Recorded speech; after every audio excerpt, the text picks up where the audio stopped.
Ladies and gentlemen, independent Americans around the country and around the world, I am really excited about this guest.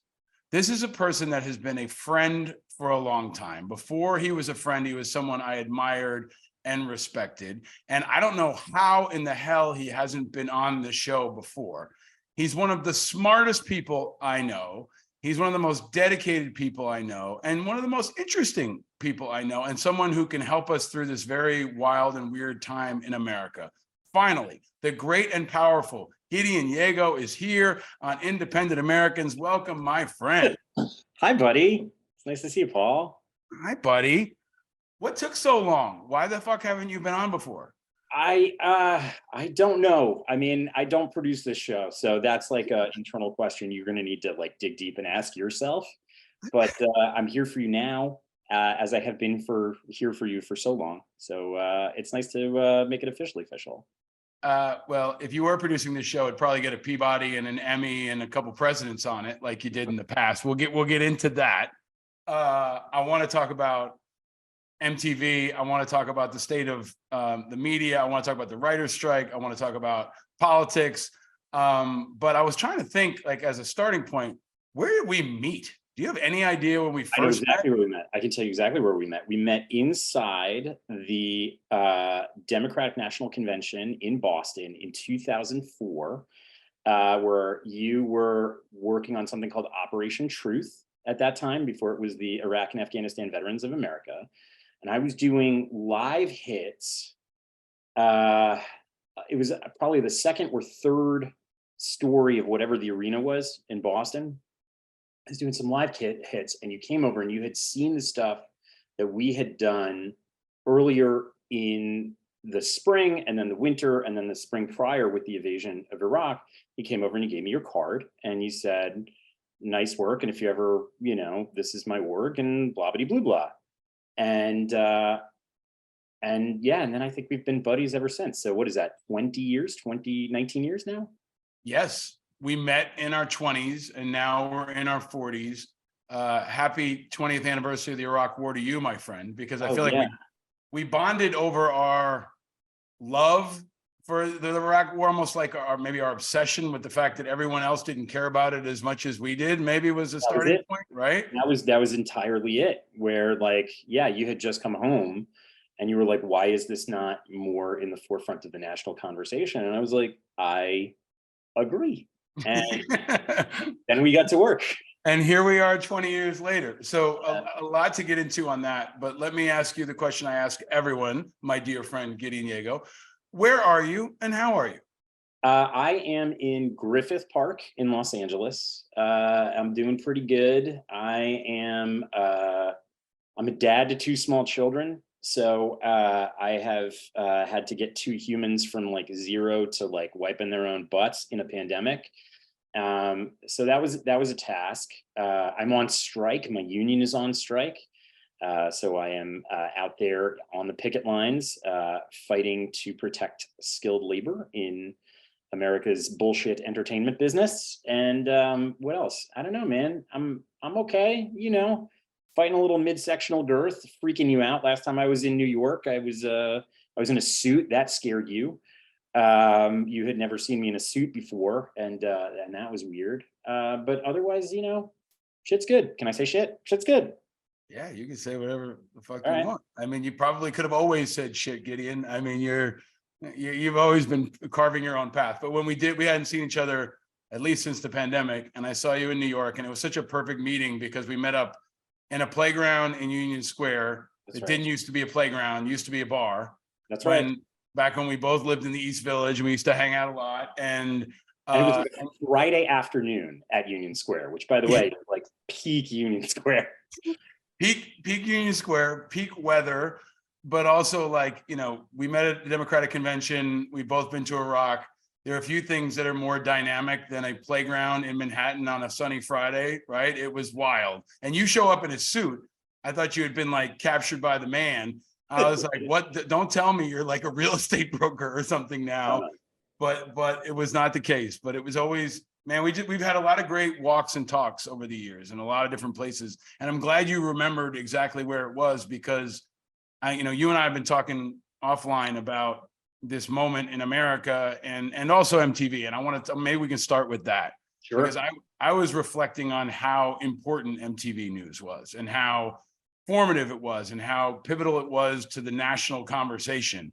And when so many people got their news there before the Daily Show, before the internet, and the kind of murderers row lineup you all had of really amazing talent, many folks I've become friends with, but none closer than you. And it's also happening at this time where Vice goes bankrupt and BuzzFeed implodes and all this other media goes down. And it forced me to reflect on, like, Vice never became MTV. They never got presidential interviews. They never drove the national conversation. They were never inside the conventions, you know, really shaping the discussions in the way that I think you all were. So I don't want to lead you down any road. I just want to ask, you know, what are your reflections now on MTV News, you know, post-mortem here? The one thing I will say, because you got a lot of really talented people who are out of work right now, and I want to show some love and respect to Vice News's division, because I think that they're, you know, that you had some really talented, probably one of the best journalists I've ever worked with in broadcast, Marcia Cook from CBS News went over there. I mean,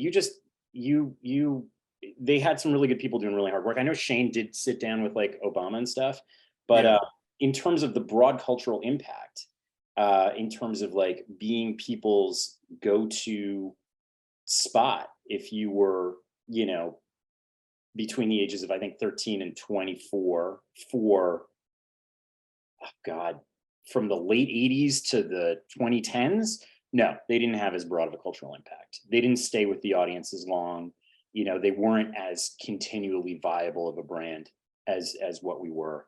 And it's you know, I think it's a big gaping hole in the marketplace right now, because you need somebody who's going to level with young folks in this country honestly, authentically, straight, you know, in a way that I think kind of respects their experience. And I just don't even know where it's coming from now. I just, you know, all I see is noise. Really, all I see is noise. Well, you all helped guide us through it, right? Like, we're roughly the same age, but I talked to you this when we were talking on the phone last week. I mean, there were these folks that were dynamic personalities that were authentic, that were diverse, before there was diversity in news, right? Yeah. And talking about things in a very real way, at the same time with an edge, where it felt like you were holding people accountable. And there was, you know, Sway and Allison Stewart and Suchin and so many others that have gone on to do other things. But there was this really cool core of people that I felt like we as an audience trusted. And you were kind of like the professor of this situation, where you got, you know, most of the hardest interviews. You did the documentary stuff that went deeper into things like combat. You went to war zones. So I feel like, you know, the part that Vice got wrong, frankly, is the talent piece. Like, there are many pieces that they may have gotten wrong, and I don't want to make this a Vice versus MTV comparison, but you all had some really dynamic talent that really helped us through a moment. Well, you know, I think, look, I know for a fact that like Vice was very well aware when they were getting, you know, Vice News off of the ground, what they were going to say is we're a decentralized news organization, you know, it's post Walter Cronkite, right? Like, it's post the voice of God. You know, people are just going to gravitate towards the brand Vice and the stories, and then we're going to hold the audience that way. And I don't think that works. I actually don't think that's how people have a relationship with certainly news, but like, you know, the shows they love, the movies they love, the bands that they love. There's this phenomenon that I got really obsessed with when I was working at MTV called parasocial behavior. And what parasocial behavior is, it's an audience develops a feeling towards their favorite late night comedian or they think they know an actor, they think they know a politician, they think they know a talking head, whatever it is. But it's like a real emotional connection. And you can do one or two things with that, right? Like, you can respect the fact that people will come up to you and they will, you know, reflect on you, the parasocial relationship that they have with you when you're on TV. You know, if they like you, they'll tell you. If they don't like you, they'll tell you. If you did something, or they want to be heard in a certain way, they'll tell you.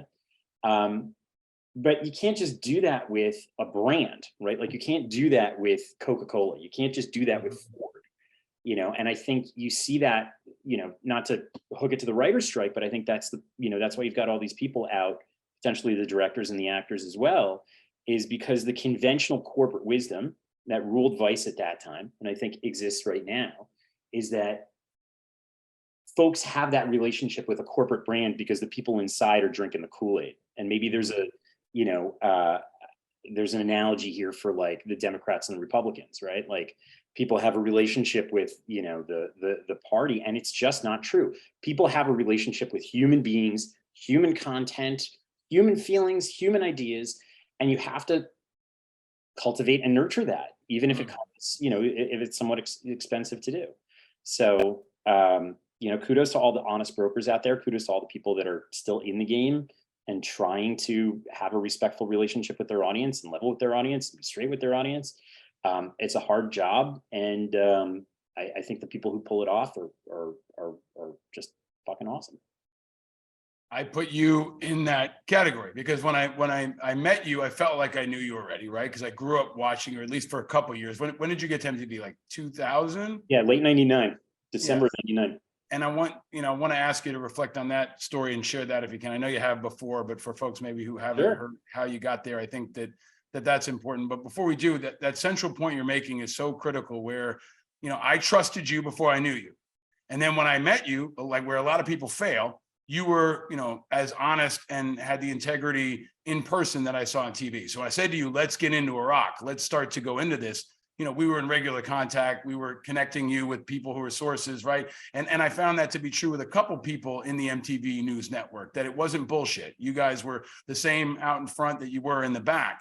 And I think that really was key. And maybe people don't understand, because when MTV, the death was announced a couple of weeks ago, it felt like a funeral, right? Yeah. Maybe we felt like, maybe MTV was on life support and we didn't know it for a while.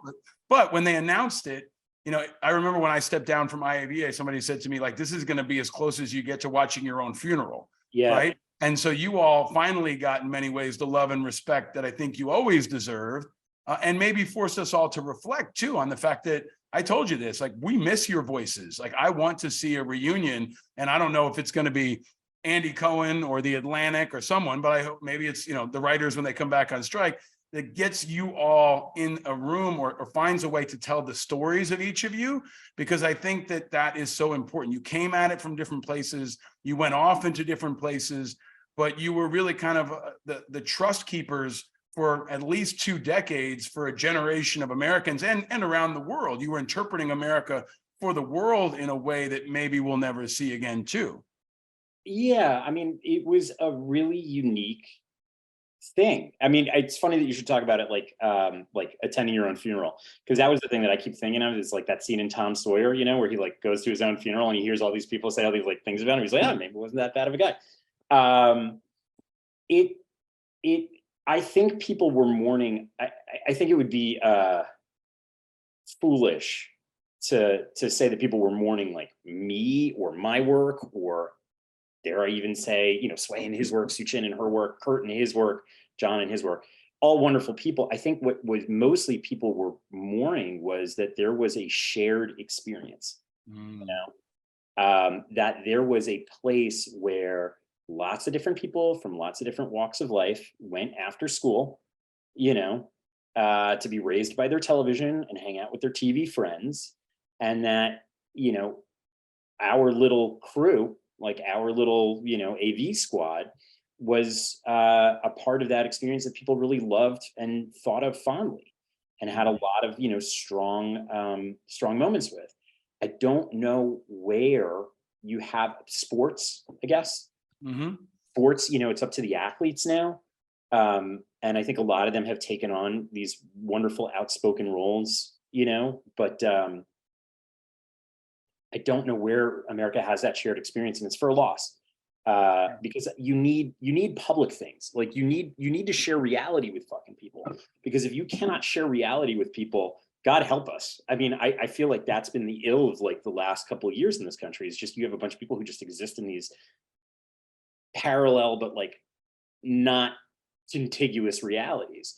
So I don't know. Yeah, I think that the shared experiences are really small in number, and often they're disasters, right? Whether it's like we're all facing a hurricane together, or there's a terrible school shooting, or and then there's the World Cup and a couple of isolated things. But even then, when those tragedies happen or those shared experiences happen, they go through your tribe, right? So it's you're taken through it by Rachel Maddow, or you're taken through it by Tucker Carlson, and that shared experience around the experience is no longer there anymore, right? And Yeah. and you all helped.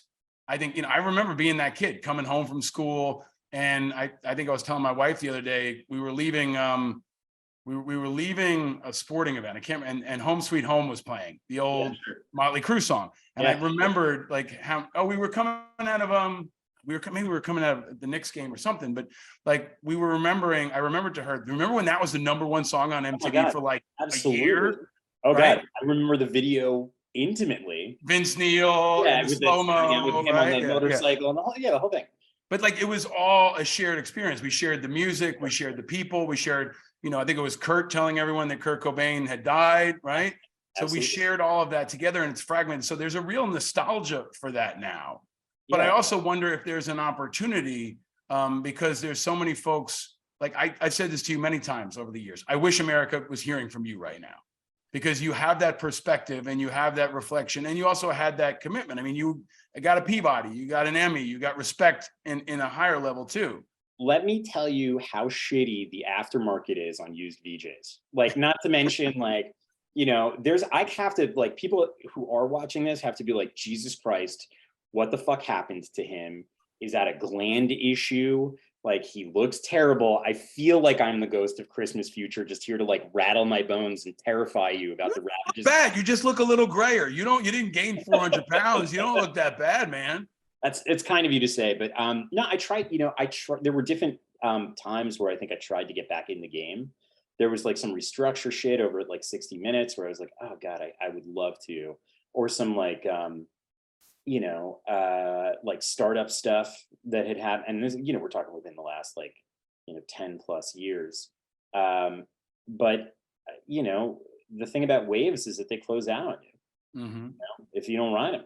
And so I didn't. And I think, I had also committed to telling stories this way, really wanting to learn the skill of like how to, tell stories in scripted television, because I saw people having as deep a connection with stories and make believe characters and your ability to do more depth and nuance and character and all of this other stuff, that I thought, well, okay, well, you got to evolve, right? Mm-hmm. Got to adapt. What's the you're the one that turned me on to Leadership on the Line, right? Like, and what's Yep. the quote, right? If you're going to choose one fucking aspect of anything about yourself, not strength, not intelligence, not beauty, not charisma, not constitution, just going through the D&D top 6, Mm-hmm. is adaptability, right? So you got to adapt, you got to evolve.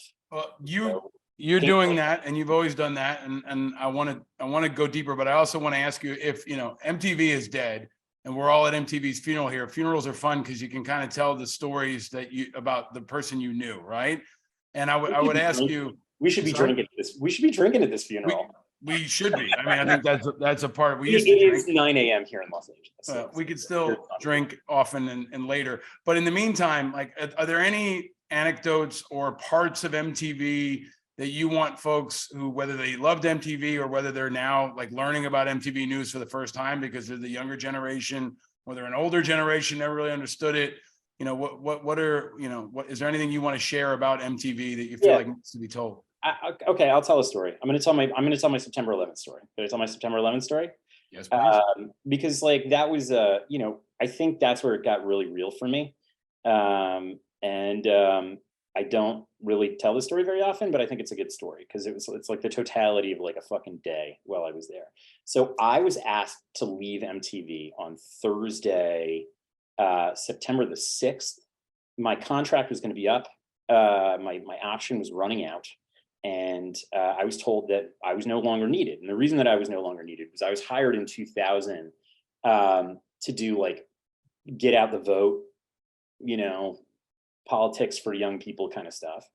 And by 2001, you know, we were living in a time that was largely, there was this Onion headline that came out a couple of weeks after September 11th that I always loved, which was "Nation longs to care about meaningful bullshit yet again." And the picture was Britney Spears holding the snake around her from the 2001 MTV Video Music Awards. And they told me actually on the day of the Video Music Awards, they handed out the grids about who was going to be doing live shots. They had all the other correspondents set up, and I didn't have any role. And so I went to the executive producer, this woman, Jane, and I said, "What's going on?" And she said, "Well, you know, we're not going to pick up your option. You don't really fit in here. It's been a nice run, but like, let's start talking about an exit strategy." You know, so I worked that night at the VMAs, and then that whole weekend, I was like, shit, I got to get a real job. You know, I'm 23 years old, for Christ's sake. What am I supposed to do? I've like punted the reality of my life for a year after graduating college. Now I got to go out into the marketplace. And Monday night, there was this Michael Jackson concert, and everybody was still hungover from the VMAs. So they were like, "Hey, low man on the totem pole, dipshit, go cover it." So I'm out, I'm covering Michael Jackson, I'm out late. I go drinking after, I drop my tapes off, and then I go home. And I got to get up early because I wasn't going to stay up all night logging my tapes. So I get up, I go in, I'm living in Burn Hill in Brooklyn at the time. And I get on the subway. Subway goes underneath from J Street Borough Hall. Normally goes up the west side of Manhattan, but this time takes a detour into the World Trade Center. All of these people load on, and then it does this weird thing where it starts to like roll back towards Brooklyn. I'm like, what the fuck is going on? And then it jettisons forward past the World Trade Center, picks some more people up, and then takes us up to 14th Street and says, "You know, this train is out of service." And I have my headphones in the whole time. And I'm like, who are all these dicks from World Trade Center that are just like rushing into the subway and like crunching people, like, you know, packing us in like sardines? It's like, guys, chill out. And finally, I get up to Times Square and I go inside. And that's when I see that the first plane is hit. And Judy McGrath, who's the president of MTV, is like pacing out front of the studio, which is, if you remember, if you watched it, on top of Times Square. She says, "Put on a clean t-shirt. You know, you're going to have to go on TV. Like, you're our politics guy, and this is like a politics story." And none of the executive producers had gotten in. It was like a skeleton crew. So I get up to the 29th floor, which is where we did all of our work. And it's just like this big wide open bullpen where all of the TVs are tuned into New York One. Mhm. And so you're just watching this kind of like depth of field, like psychedelic, you know, look of the burning towers. And then the first tower went down, and we just watched it on live TV. And then all the sirens went off in the building because they started evacuating the building because there was a general fear that Times Square was going to get hit. And so I had a police press pass. I grabbed a MTV promotional skateboard so I could move around quickly. It said TRL, and it was like the worst skateboarding graphics ever. And I was like, if my friends see me on this, I'm going to get a ton of shit, but I need wheels. A bunch of cameras, a bunch of battery packs, and then got the fuck out and went back down to the line because I knew I could cross the police lines because I had a press pass. And I just started shooting, and I started shooting all day. And I remember I was at St. Vincent's on 14th Street, and you had all these people that were sitting out with these gurneys waiting for The bodies. stretchers were all outside. Yep. Yeah, and nobody was doing it. And so then, you know, MTV went to we started rolling just music videos, but Judy called and said, "Look, if you guys can cut news packages, we'll roll them every 15 minutes. Like, we'll give you," and our news packages were 3 minutes, "we'll give you 50% of the airtime to intercut it with music videos, if you can bring us back stuff." And that year was the year of James Byrd and Matthew Shepard, and our pro-social campaign was about hate crimes. So I just started like interviewing Muslim American kids, Sikh American kids, you know, folks that might be on the receiving end of some confusion or ire, if they were the lone brown kid in middle America. Essentially to decry and say, look, this isn't my background. This is a perversion of Islam. I kept thinking, well, who's the person that I could get that could maybe provide some context? Because I'm from New York, right? Like, I'm from New York City. I'm from one of the truly great, diverse societies that history has ever made. You know, everybody from everywhere, we all fucking hate each other, but we all fucking get along, and we all fucking love each other. And like, really, it just comes down to Yankees versus Mets. And I thought in my mind, Muhammad Ali, right? Because here's the most prominent American, African American, Islamic, person I could think of. And so I called his manager and I said, can I get him on the phone for 3 minutes to explain that this is maybe a perversion of Islam? So me, by the way, American Jewish kid from Queens. Yeah. So I get back to my apartment in Burnham Hill at the end of the night. There's like this fine layer of dust across of everything. I'm not going to vacuum. So the only place where I can really sleep is my bathtub. So I go and I park it to go bunk in my bathtub. I'm 23 years old. And I lay down and my phone rings and it's Muhammad Ali. And I end up laying at 10, 11 o'clock at night, having an hour and 15-minute conversation with Muhammad Ali about how I'm fucking doing, in addition to doing this piece, which I then, and I get to, and it's a deep talk. And then I cut it and we run packages around it. And I go to Broadway Video the next morning and I pipe it out and 36 million people watched it. And that's what it was to work at MTV. I was 23 years old. You can have the most dynamic day in your life. You can have a heart-to-heart with like one of the truly great icons of America. And then you can go out and you can convey that to literally a tenth of the country. Like that. So that's what the experience was. And after that, obviously they rehired me and I had a job in a mandate.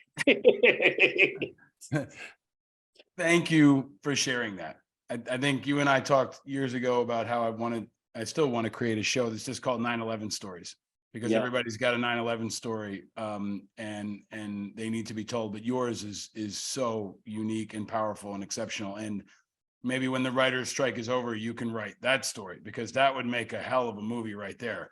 That story you just told. And we were, as someone who was living it, I remember the empty gurneys in front of St. Vincent's, and I remember the chaos, and back to the central part of what we were talking about. I remember, being down there, but knowing that everybody was looking up saying, make sense of this for us. Yeah. And you and your ability to stitch that together, helped us through that time. And then you also guided us through the 20 years that followed.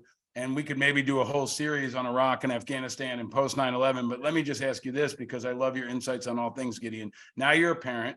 Mm-hmm. You're not in your 20s, you're in your 40s. That's you and I talk every so often about the state of the world, like old guys did when I was younger. I feel like, oh yeah. But what's your take on where the country is right now?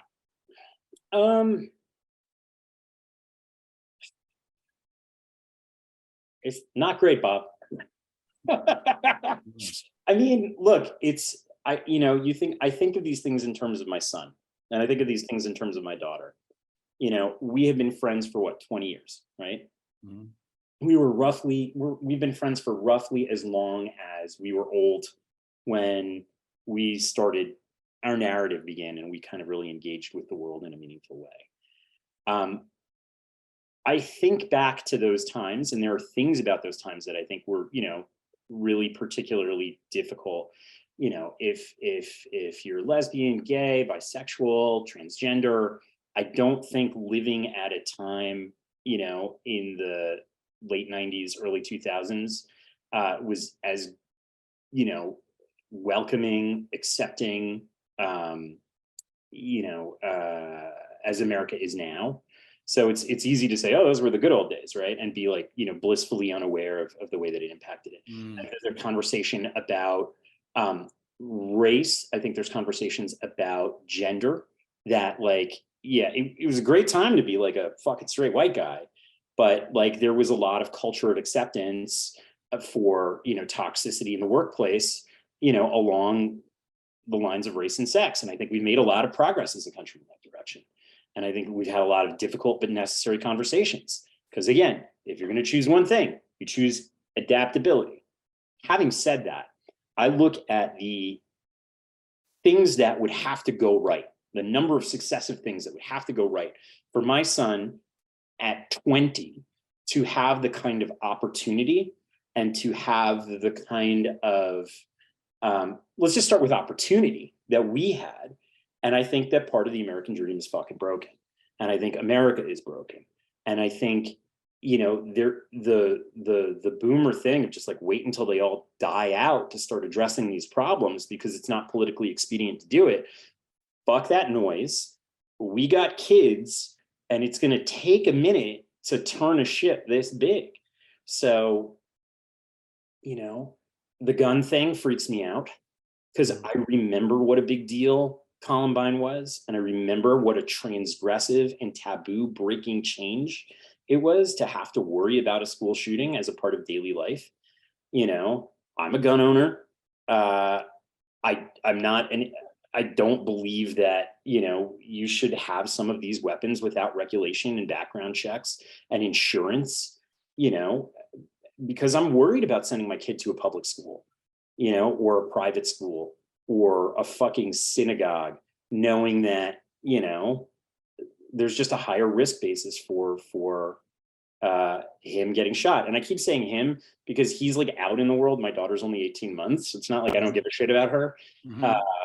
Also, she's like very athletic and spry. And I kind of feel like she would be like the one that would like fight back and dominate the shooter in the school shooting situation.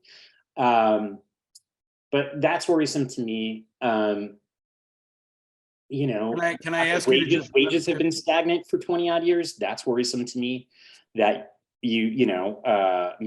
especially middle class wages, that all of society has turned into a combination of a casino and like a vacuum for a very small subset of the population. That is worrisome to me, that like we've lost some fundamental abilities and skills, and that we don't share, a public reality. That's worrisome to me. So we got a big load of shit to fix ahead of us. I mean, I love America. I love California. I love New York City. I love, the places that I've been fortunate enough to make homes in. Most of my family doesn't live there. Most of my family's from Louisiana. But I just, I think we got a lot of work to do. I appreciate your insight on that too. And this is why I wish like we could have fireside chats with Gideon once a week, because you've always been great at putting the pieces together. And I think that you touch on a lot of things that people are concerned about. You also covered the politics of it. So I can't have you on the show and not ask you for your analysis, commentary, reflections on what's looking like a Trump versus Biden matchup.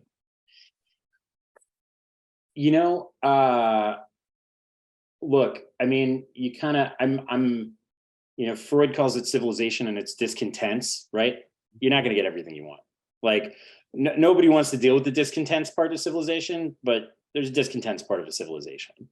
I do think if it's not a Biden versus Trump matchup, I also know that like, in my experience, Herman Cain was the front runner in like December 2015. Like a lot of this is fucking angels on a pinhead until you get these caucuses together in Iowa and you get people on the streets in New Hampshire. And then suddenly, oh shit, the conventional wisdom gets kind of put on its head. I think Biden is your Democratic candidate. I think he's doing a real bang up job. I have my issues with the conduct of the evacuation of Afghanistan, but I think as a politician who is making compromises and doing deals to serve the American people, like I would love a boring and effective fucking dude as opposed to some barn burning shit stirrer that has us at each other's throats. I don't think that's fucking healthy. I think you got to make compromises and then you got to get to work, because we got shit to do. So this idea of this like ideological purity, identity politics bullshit, that's got to go. Like there are fucking big holes in this country. We are still digging ourselves out of a pandemic, and we got a lot of work to do to kind of set it right. So yeah, my heart's with anybody who's going to just do the work as opposed to the fucking song and dance. I work in entertainment. I don't want it in politics. If you want to walk on my side of the street, come out here and deal with the shitty pay and the bullshit agents. Don't do it there. Like there is a place for it. and you'll get a great base tan, but like it's not. That's not there. I wonder what the 20-something-year-old MTV news correspondent would think about a time 20 years in the future where two 80-year-old guys are running against each other. It's like the nightmare scenario for everything that was MTV News when you all were talking about young people and the power of young people. It was kind of a, and there was also, the business model magic of TRL and the award shows and Rock the Vote and all the other components kind of helping shape the culture. But in the midst of all that, I don't want to leave you without Trump. What is your I consider him the number one. Neighborhood. He's from Queens. I consider him, I think he's the number one national security threat. I think it matters if he wins the nomination, but he's also important because he has millions of angry people with guns who are following him. So I look at him as much as a domestic insurgent and a national security threat as I do a political candidate for office. But what's your take on what he is right now? Yeah, so what he is right now is first let me say I want to show respect for the people who go out there and like bought into his bullshit, because there's a lot of fucking you have a lot of people who were facing complex problems in their communities. I think a lot of those problems are economic in nature. I do buy that. I do believe that you have a lot of people whose like livelihoods and sense of a future was hollowed the fuck out. I think they were looking for someone to provide a easy solution to that. And in comes this fat orange schmuck, who literally, if he had just taken all of the money he had inherited from his father and put it in like a S&P 500 ETF, would have been profoundly more wealthy than he is now. Like if he had never done anything and just sat on his money, he would be even richer than he is now. He like touches these things and he just destroys them. And you knew that if you were from New York. You're like, this schmuck is a joke. He wants to like, he's schmooze his way to the front page of the New York Post, but I feel bad that they got taken in by this fucking con artist. He's a grifter. There's no there. There never has been a there. If you look at the numbers, it's, he's a marketing guy. And I think he's bad for America. Yes. Is he a national security threat and all these other things? I think he kind of unleashed that it was acceptable to be a certain brand of incompetent, angry prick, and that the key to success was denigrating your fellow man. And that's all that you needed to like get yourself in the spotlight. And fuck that noise, right? Like I work, just fuck that noise. Make shit. Sure. As we get to the, pride in like fucking making stuff rather than just like braying in the comments section. Get busy, get active, like go to fucking shop class, dude. Like whatever you need to do, get your fucking hands dirty, go make some shit, try some shit. See, this is the Gideon they didn't get on MTV News. And if there were drinks, there would have been a lot more of that. That shit would have been turned up. Yeah, and I want to, so you're touching on something that I thought Ken Burns on this show. I'm not saying really, fuck Trump, by the way. I'm just saying stop him. No, I got it. But I think Ken Burns talked a lot about the power of grievance. Yeah. And the history of grievance in this country. And he very artfully laid out how Trump has manufactured and amplified and driven that in different directions. But as we think about grievance in this reflection, let me ask you to talk about the writer's strike for a second, because my sense is most Americans aren't tracking on it. Most Americans kind of don't give a fuck. Right? Sure. Because there's Ukraine, there's prices, there's Memorial Day's coming. They have a million streaming options. They don't understand maybe what writers do or who they are. But let me ask you, like an MTV News type question, why should America give a shit about the writer's strike right now? I think that Hollywood labor is fighting for some really basic stuff that all Americans are fighting for. We're just doing it as a collective bargaining campaign. You know, everybody is facing down their boss, and their boss says, now's not the right time. We don't have enough money. The business has changed, whether it's globalization or tech disruption or private equity coming in and just levering a company with a shit ton of debt so that, you know, the private equity executives can write themselves fat checks and then they can fucking sell a viable business for parts. You know, the writers and our colleagues, the directors and the actors, because it looks like this is going to be the first time you're going to have a general strike in Hollywood history, are simply saying, why? Why are we giving it all up to tech? Why are we giving it all up to the business model of private equity? You know, you got a bunch of people who make something and have made something for 100 years in America that audiences love, they pay for, and you can export around the world. Not a ton of businesses like that. And we have done that, you know, facing tech disruption.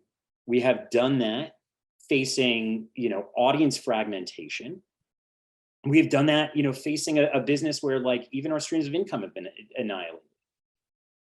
All we are asking for is not to be turned into a bunch of freelance workers, because that is what fits the business model of some people who got into entertainment 10 years ago. Mm-hmm. Netflix and Apple and Amazon, mm-hmm. Wonderful companies, but they operate, you know, they're financed by cheap money, and they come in and say, you know, we create value by just diminishing labor and intellectual property. And enough is enough, man. Like, you know, we're fighting for the viability of our business for the next 15 years. So fuck that shit. So fuck that shit. Yeah. And also, like, you know, look, I think this country has suffered by the diminished power of collective bargaining. I think that's the piece that I really am fascinated to track on, because sure, this could be a turning point for the power of unions in America, or it could be another dying gasp of organized labor in America, right? And we'll see how it goes, because it reminds me kind of like a player's strike in an athletic sport, right? Because sure. on principle, what I think they're saying makes a lot of sense to people, but the package that it comes in, like, nobody feels bad for LeBron James. Nobody's going to feel bad for Nicole Kidman or whoever these Hollywood people are. And it's happening in the midst of a culture war. Right. So it's going to be one of these things that DeSantis is going to love to annihilate Hollywood. Look at the spoiled brats in Hollywood who are on strike. And Biden's going to be, again, caught in a tough position where there's the he came out resoundingly pro us, man. POTUS had our back, man. He was like, no, I know that now, but I think over time it's going to be a tough political position, right? And in an election campaign, this could be one of those things like the national anthem and kneeling, you know, during games, that's going to be amplified around the culture wars in ways that I don't know if folks are fully comprehending right now. Yeah, it's Biden can take that position now, but a year from now, when he's fighting Trump in Pennsylvania and in Florida and in Texas, where people don't really feel like that's an issue for them, I think it has the opportunity to be really radioactive in ways that maybe we haven't fully grasped yet. I don't think people are going to give that much of a shit. Like, you know, we're fucking writers. We're like, you know, and they're going to give a shit because you guys are easy targets, right? Like, someone's going to say, hey, they make hundreds of thousands of dollars. They're in Hollywood. They have a good life. You know, I'm trying to put food on the table. You know, you put the wrong character in the wrong outfit, or you like make the wrong plot turn. Like, you know, you're not flying under the radar when you do this gig. Like, you know, people are going to hate. I don't mean to disrespect the people doing it at all, but I'm getting ready for what will be. Like, this is going to be Fox News bombing away on San Francisco, right? The way they are right now. It's like it folds into the Hollywood elite, this division that people see. Unfair, mostly. But we're not the Hollywood elite. That's the thing. This is. I get that, right? And Biden's done some good things for the economy, but people don't want to hear that either, right? Like. So this is where everybody's got to just kind of unclench and like talk to each other like they're freaking human beings. That's what I hope can happen. That's what I hope you can guide. Let me ask you to build on that, right? I understand you can like, what is it? How did they kill David Carradine in Kung Fu? Was the autoerotic asphyxiation? Like, there's people who like to choke themselves out in order to get a boner. And like, you can do that with clutching pearls, right? Like you can be like so high and mighty about your own shit that like you're actually like popping a semi because that's what feels good. And you know, That's the clip right there. I'm paused. yeah, That's the sure, clip right great, there. wonderful. Like that's This the is why, golden this is why Gideon I'm not clip. employable as a fucking. That's the golden Gideon shit that y'all didn't get on MTV News right there. That's the shit that I got when we had a couple drinks and walked around Avenue A. But I do think there's I'm not really kink shaming, but those people need to shut the fuck up because well, the maybe. the majority of the people out there in the picket lines, you know, you are talking about people who are all of these basic things that are generational for us. I want to own a home, but the buy-in for home prices is ridiculous. I've always told you, oftentimes, Gideon, you are right and you are too smart for the audience that you're talking to, right? Like you're Professor Gideon. Like you have always been, you know, the smart, Socratic, intellectual, and you know, but you still go into Waffle House and understand how things go in Louisiana. So let me ask you a really important. Hold on, let me ask you a question that's relevant. I want to continue this conversation many times, and I know we will, whether it's for public or not. But let me ask you a question that's kind of central to this show, which is, you said like we got to figure out a way to get along. In my view, the two-party duopoly is propelling a lot of these divisions. These candidates and the culture wars will propel these divisions. In the same way people are saying they want none of the above in cable news media and so many other places, they're saying the same thing in politics. 49% of the country is unaffiliated and independent, and 60% plus of young people, right? The next generation of MTV News is not a Democrat or Republican. They're probably independent, right? Or unaffiliated, or they're more likely to be. Talk about that. This show is called Independent Americans. You in many ways have been an independent journalist. You support independent causes. Sure. Talk to me about what you see. Is there an opportunity there, or is it overinflated? I think, look, and I'm, you know, maybe this is just the conditioning of having worked at MTV News, but like, you know, I will always interpret these things along generational lines. And when you are talking about, you know, it's Trump versus Biden, you know, the immediate thing that I'm thinking of is, well, it's just, you have a situation where the boomers kind of strangle-held American society and are refusing to kind of accept a narrative or dialogue or like the relinquishing of power outside of that. And it's causing problems, you know, and there was this phenomenon that was studied at the American University of Beirut in Lebanon called waithood that got a lot of traction after the Arab Spring. And what they were saying is that you have these situations where when you talk about Tunisia, where you were talking about Egypt, when you're talking about Lebanon, you know, where you see these mass youth-based Iran outcropping, you know, turnout, it's because you have these people that are kind of stuck in neutral for decades at a time, and they don't have an adulthood, they have a waithood. And America has that right now, you know, waithood to get a home, waithood to start a family, waithood to start making wages that are prorated to what your parents were making, you know, and it's just, it's gonna explode. You're gonna have a bunch of people who are at a certain point and, you know, just gonna have to say, look, we have to start taking the political process and the political you know, power structure back for ourselves. So it's funny, like DeSantis, I think a lot about DeSantis because he's my age, right? 44, 45 years old, but he's doing an act for a bunch of boomers. You know, right. He's not playing us. You know anybody in your life who talks like Ron DeSantis? You know anybody in your life who thinks like Ron DeSantis? Like, I don't. And that's not, you know, for lack of like exposing myself to alternate worldviews. It's like everybody I know that thinks and acts and talks like Ron DeSantis is 75 years old. Yeah, you know? they tend there's a lot of them around where my in-laws fucking shit. There's a lot of them where my in-laws live in Florida. Yeah, I mean, and that is a base for him. But I could do this all day with you, and I would love to. Maybe, you know, when the writers are thinking about what to write, they could write something for us to do together. And you and I can cook something up. But in the meantime, I hope you'll stick around for our Patreon members. I'm going to ask you the car question and the drink question and a couple others that are favorites that our Patreon members will support. But let me ask you a final question, Gideon. As a person I love and admire and respect and listen to and look to, I said to you when I saw you last time, parenthood looks good on you. Oh, thanks, Dave. And you and I both became parents later in our life. Yeah. Do you have any insights or wisdom now that you're a parent that you didn't have before? I do, and it came from you, Paul. I like to tell everyone the story about when I told you that I was going to become a dad. Do you recall it? Do you recall what your piece of advice was? Because I still maintain that it's the best piece of parenting advice I have ever received and the most honest piece of parenting advice. Did I tell you to ask other people for advice? No, you told me core strength. Oh. You're like, you're going to be moving around a lot. You're going to pick them up, put them down. You're going to really want to dedicate towards your core. And that to me is the best piece of fatherhood advice I've ever received. I thought you were, the other piece of advice I give people usually is ask everyone you come into contact with for their advice, like whether it's a cab driver or no matter what country you're in, wherever you are, because everybody has an opinion usually about parenting and kids. They usually have an opinion about sports. They always have an opinion about the weather.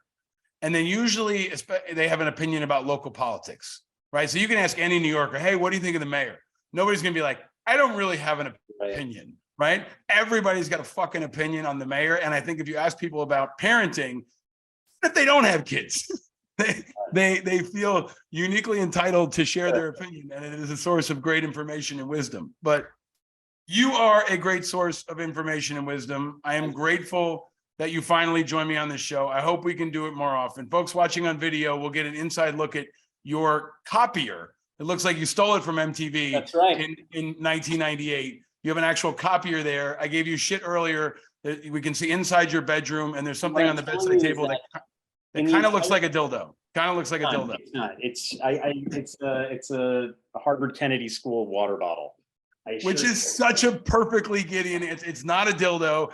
It is a Harvard Kennedy School water bottle. Shout out to the Shorenstein Center. Yes. I was just going to say that, the greatest of MTV cribs was the Red Man crib, where like you walk into his house and it's like, these are my kids. This is their Sega Genesis. Like the residuals on Muddy Waters are not what you think. So I always aspire to that kind of breaking. All right. Wall. Well, we can keep cooking up shows. Shitty printer. It is shitty, but it gets the job done. And you're making it happen as you always have, and you're doing it with wisdom and heart and insight. I think you are a professor of the arts of America. I don't know what to call it, but you have a wisdom that is very, very important always, and even more so now than it was before. You were wise beyond your years, and you had a way of being a voice for so many people and also shining a light on so many important issues. I love you very much as a friend, and I'm grateful for your voice as an American. I hope to see you in person soon. And until then, enjoy the water bottle and stay vigilant. Thanks, buddy.